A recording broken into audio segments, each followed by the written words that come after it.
It's interesting to see YouTubers that typically cover TikTok drama and gaming content randomly giving their opinions on genocide and geopolitics, but that's the result of such an ecosystem. It's not about the politics, it's about making money by attacking a guy they don't like. Because the guy in question happens to be a political content creator, they have to try to do politics. It's really funny to watch, honestly. It's also wild because the political content creator in question is an anti-genocide content creator, and the arguments they're attacking him for are anti-genocide arguments. So these creators, they're positioning themselves in opposition to him and his arguments, de facto positioning themselves on the pro-genocide side.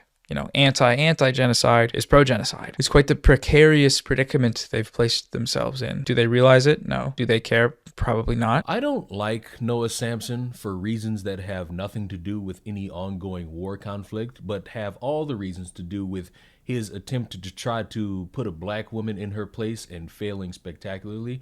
But in watching his coverage about various issues regarding Palestine and Israel, and YouTubers not doing a good job of staying in their lane and focusing on TikTok drama and gaming content because they're pro-genocide in some ways because they don't align with a guy who does nothing more but sit there and get mad that some fat guy is making fun of him all the time. I noticed a tasty nugget from one of his videos where he does the thing that I've been criticizing for months, sitting there, not really being about anything, hoping that other people do the work while he sits there and wants to claim that everyone participated in the outcome that he wants the most. People living in the West have the most power over anyone else in the world to stop the genocide. We are living in the belly of the beast. We have direct geographical, physical access to the politicians, the propagandists, the weapons companies, and the supply chains that are facilitating this genocide. Protesting is great. We should keep doing that. But also, I feel like we have to be honest with ourselves. 17 months in, and what is protesting actually accomplished? Raising awareness, sure. Divestment, yeah, in some places. But really, politically, materially, nothing. Israel just killed the most children in its history in a single night with total impunity, with a deafening silence among the Western media. If we want this genocide to stop, it's time to escalate. That's all I'm saying.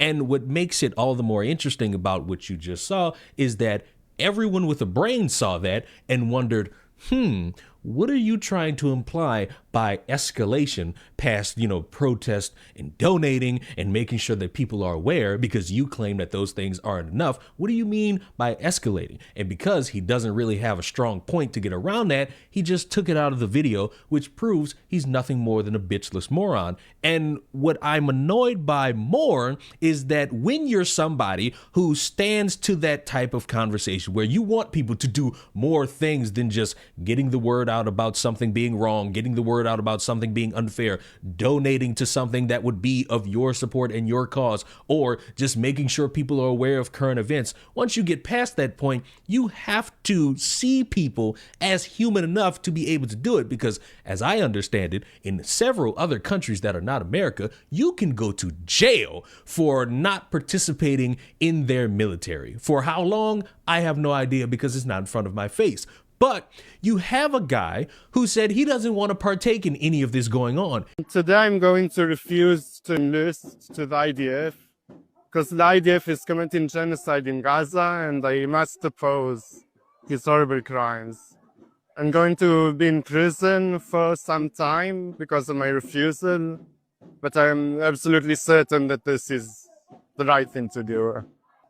I'm refusing because I can't be a part of a system which rules the occupied territories, which rules the West Bank, and I can't be a part of the war taking part in Gaza. I can't legitimize the misery caused to so many people, to Palestinians in Gaza and in the West Bank. But overall in society, as you can see here, this is a very niche and unwelcome position to hold. People view me as a traitor, as an enemy, as a disgusting leftist who will ruin us. But overall, I don't care what people who support the starving of children have to say about my morality. in one of those countries. And he knows that he's going to jail for this shit. And what does Noah do? The guy who's so confident in his mind to just stand up and propagate and preach about how we need to escalate. He's mocking him.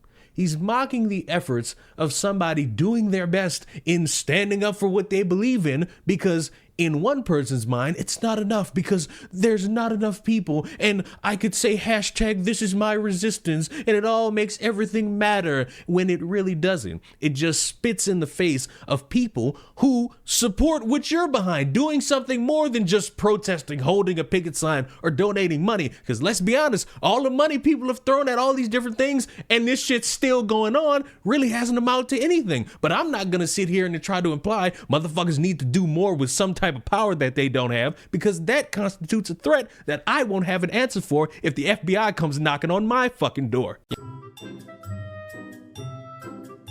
Are IDF soldiers terrorists, and is Hila Klein a terrorist? Online people like Ethan Klein making these videos and talking about you, even though, like you said, and I agree, they don't really care about this issue. Can you repeat the question, because I forgot part of it? Yes, what is it, try to smear you and say things about you that aren't true? I guess, what's the way I want to say this? Like, it's not the right word. Give me a second. Do you think they understand what?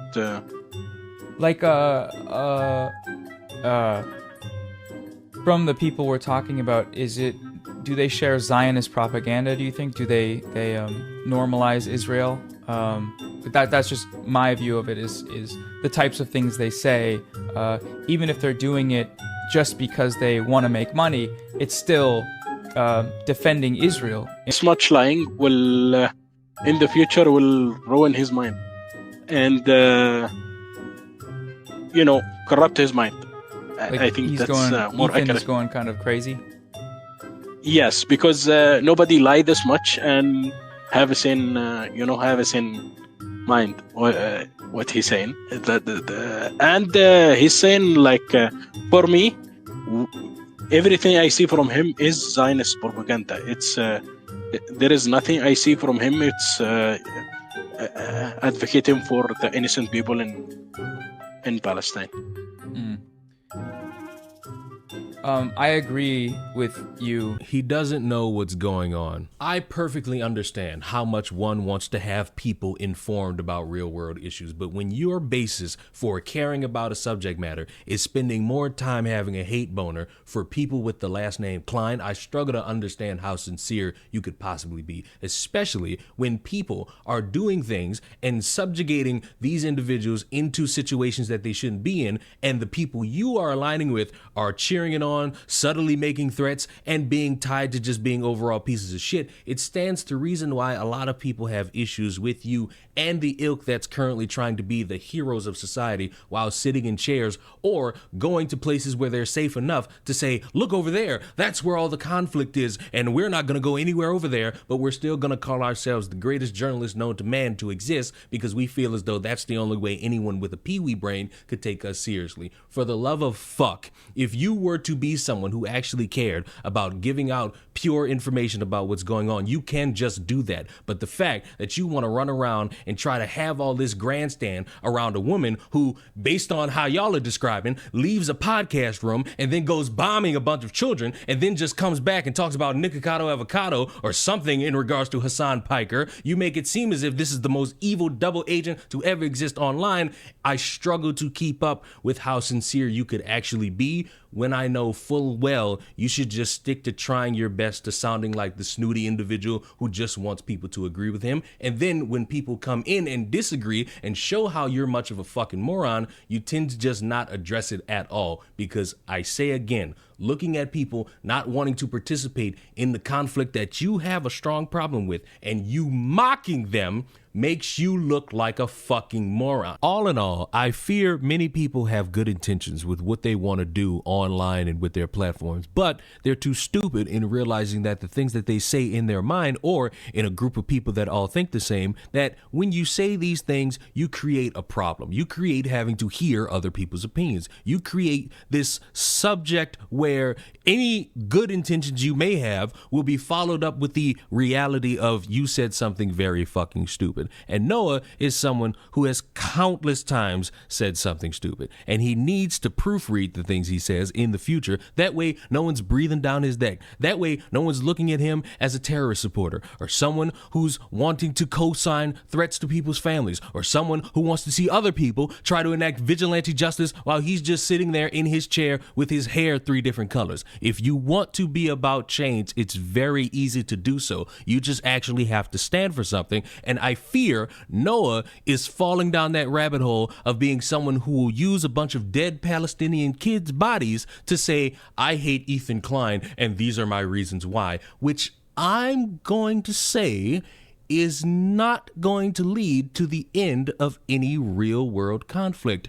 And telling a bunch of people who have it in their minds that they hold more power than they actually do, and it's clear that over time that they haven't used it, do things that would be described as escalation wouldn't really change anything in areas that are miles and miles and miles away from your comfortable home sitting in America. If I could end this on any note, I'm going to end it like this. Stop pretending to be more than what you are. Stop bloviating that you might be the one spearheading that charge. Stop trying to get people to capitulate to the way you think because you think how you operate is the way that would make sure that peace exists throughout all of time, even though there are several factors that would prove otherwise. Stop thinking that you're above the next person. Stop championing people to do things that would land them in jail, which would then lead you to just sit there and tweet about it. And tweeting has done nothing in terms of changing any real world conflict going on. And overall, stop being a little narcissistic piece of shit.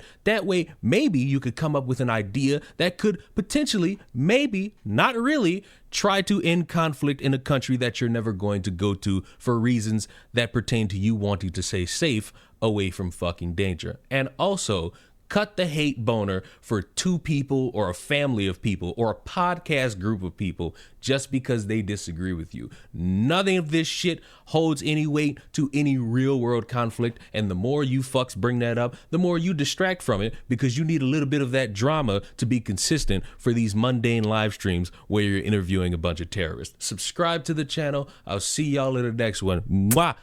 Bye-bye.